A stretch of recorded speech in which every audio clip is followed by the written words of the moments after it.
Jay, the Pistons are in unfamiliar territory. They have the number one overall pick. Cade Cunningham is the guy everybody in town expects them to pick.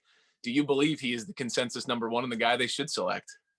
He's number one for me, Brad. I think Cade Cunningham, I think there has been some people saying, well, there's not a transformational player in this draft, whatever transformational means.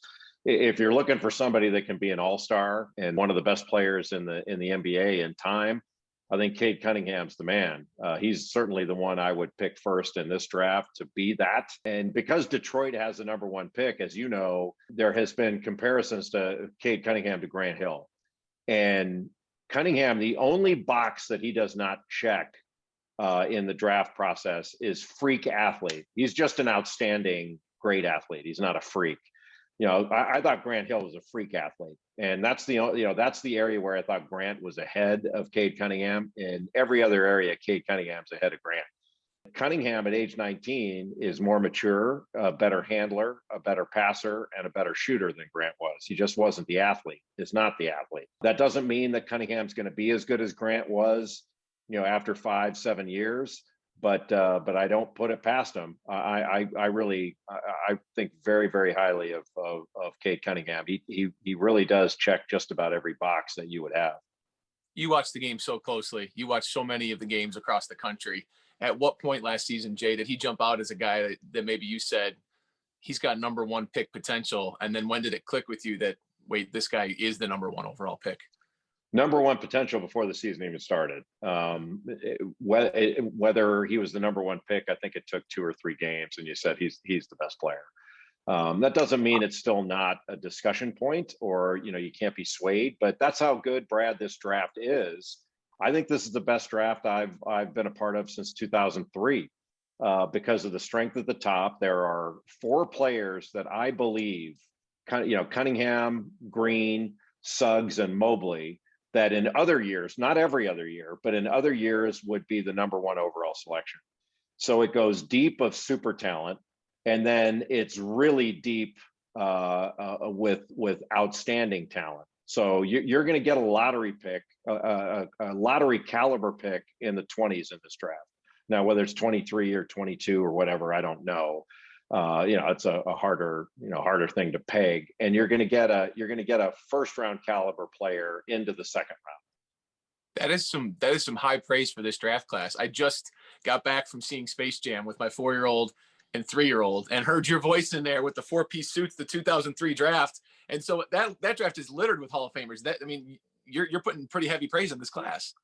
Yes, and I do think in the top 4 there are going to be situations like we had in that 03 draft where you have a team having to decide at number 4, do you take Chris Bosh or Dwayne Wade? Now, who's going to argue with the team that takes Bosh or the team that takes Wade? You're not going to bang your fist on the table and start calling everybody idiots. It's the kind of draft where a reasonable basketball mind can differ. And you're going to see, like, how do you process that? The Bosh and Wade are Hall of Famers, but that's the kind of draft we've got now. I'm hesitating to say Hall of Famer now, but I don't hesitate to say these guys have the top 4. They're all potential all-stars, and potential. They give off the air of a number one pick. Like in other years, they'd be number one picks. And it's just, you don't see that very often. And you don't say, well, wait a minute, James Bouknight could go top 6 in this draft, or he could, of UConn, or he could go 15. That's how good some of these players are. It's interesting you bring all this up. Like, something I wanted to touch on with you, as we all watched the NBA Finals. I went to school in Milwaukee, went to Marquette, and watched Giannis absolutely transform that city over the past few weeks. That 2013 draft class was almost the opposite of what you're talking about. There was no consensus one. There was really no gold, jumping out to everybody.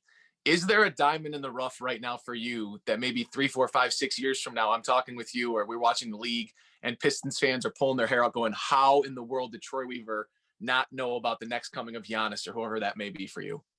Yeah, I don't know that I'd go to sort of a Giannis thing, because Giannis, if I remember right, was taken, it wasn't even considered among the top few picks. So there's nobody that I would say, you're thinking could blossom into that kind of thing. Otherwise they'd be higher up. in this thing. But there are so many quality players in the draft, like somebody like Trey Murphy of Virginia, who had 2 or 3 offers coming out of high school, went to Rice and transferred to Virginia because he wanted to learn how to become a better defender. Like, when have you ever heard that kind of thing? Usually guys transfer because they're not getting enough shots, or they want to play point guard. They want, it's about offense. He wanted to be a better defender. And he's 6'9", can really shoot it, incredibly efficient, maybe the smartest player in this draft. And he could wind up going, around the lottery. But if he not drops down, but if he goes in the 20s, you're getting a quality player there that wouldn't normally be available at that position. That's the depth of the draft we're looking at. And, do I think Murphy could be, the guy that's going to lead a team in scoring? I'm not saying that. I'm just saying you're going to get a better player at your draft slot than you would normally consider getting. When we talked with Cade Cunningham last week, he brought up Sadiq Bey, Isaiah Stewart, guys that were on those all rookie teams. You watched Bey closely at Villanova and the success that he had in that program there. Joining such a young nucleus in Detroit, how explosive do you think the potential is for the core here if it is indeed Cunningham joining this group? Well, Cunningham elevates everything because he's going to have the ball in his hands so much, and he can do so many things. So he can initiate on offense as a point guard. He shoots over 40% from 3. He can get his own. He can play in the post or the mid post. So he can take a smaller defender down there. And he's incredibly unselfish, but also has what people call the clutch gene. Like you saw it, but I mean, if you look back to some of the games that he performed really at a really high level at the end of games, I don't think that's a coincidence.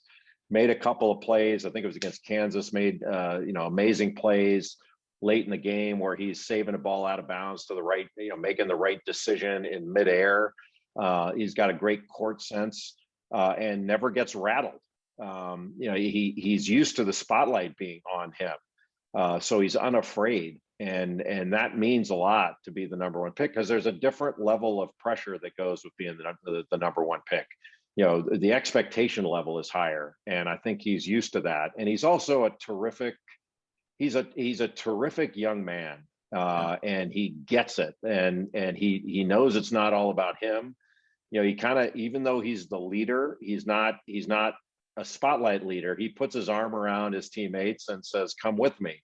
And that's extraordinary. I know our time's running out with you. I did just want to ask you, did the Space Jam folks, did LeBron James give you a call and let you know, hey, we're going to use your audio from the draft and you're going to be in the new Space Jam movie? No, I haven't seen it yet. My son told me he heard my voice in it, so I haven't seen it yet. But my sense is that has less to do with me and more to do with ESPN and Disney and all that stuff. That the rights to all that stuff, they didn't have to ask me, even though I am in the Screen Actors Guild, and I think I've been a Screen Actors Guild member since 1987. Played an alien cop in a movie, and then was also on The White Shadow when I was in high school. And so I think the sort of the production team of Space Jam made a huge mistake just not having me as a primary actor. Can you imagine like the platitudes that would have come that movie's way to have somebody like me in it? I mean, it's really a huge mistake. And then it probably cost them a Best Actor Oscar as well. The Monstars wouldn't need anybody except you. It would just be you. That would be You're the best, man. You are brilliant. Thank you so much, and good luck with the draft and everything. Always looking forward to seeing what you have to say. Thanks, Brad. Good to see you, brother.